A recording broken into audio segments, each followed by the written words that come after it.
sa mapagpalang pagmamahal. Welcome to our 365 daily devotion. Ako po si Alexander Gomez sa batch 3. At ang topic po na tatalakay natin ngayon ay the third son of Adam and Eve. Ngayon po ating Bible verse ito sa Genesis chapter 4 verses 25 to 26. At buksan po natin ang ating puso't isip sa mga salita ng Diyos. Sinasabi dito na Adam made love to his wife Abel, and she gave birth to a son and named him Seth, saying, God has granted me another child in place of Abel.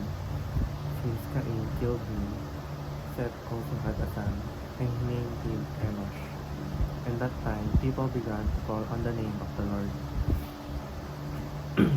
Teachings: God's faithful provision. Number 1, God provides another Messianic line through Seth.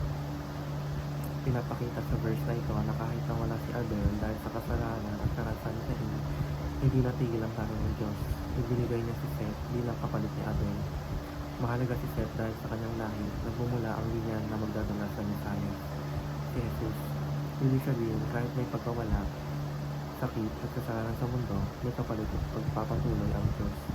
Hindi niya hinahayaan na masira kayang ngayon dahil lang sa pagkakamali ng tao. Teaching number 2, God preserves His plan even after tragedy.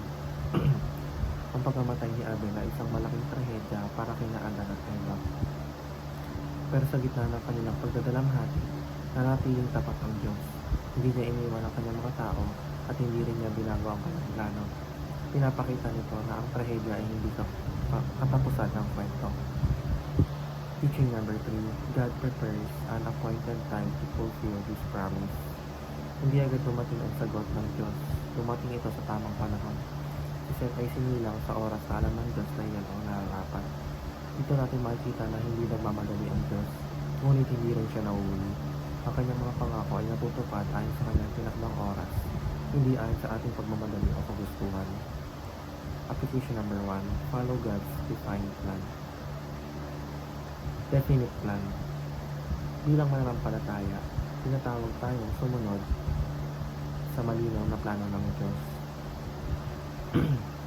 Kahit hindi natin ito lubos na naiintindihan, tulad ni na Adan at Eva, maaaring hindi nila agad nakita ang buong plano ng Diyos, pero nagpatuloy sila sa pagtitiwala. Application number 2, trust God's appointed time. Madalas gusto natin ng agarang sagot, agarang solusyon at agarang tagumpay. Pero itinuturo ng kwento ni Seth na may tamang oras ang Diyos para sa lahat. Kapag may hinihintay tayo, pangarap, paggaling, sagot sa panalangin, matutong magtiwala sa timing ng Diyos. Application number 3, play your role in God's story. Nang isinilang si Enosh, sinasabi sa verse na people began to call on the name of the Lord. Pinapakita nito na ang bawat henerasyon ay may papel sa kwento ng Diyos. Ikaw man ay estudyante, anak o kaibigan, ay papel ka sa plano ng Diyos. Hindi mo kailangan maging sikat o perpekto, kailangan mo lang maging tapat at handang gamitin ng Diyos. Yun lamang po ang aking devotion. Maraming salamat.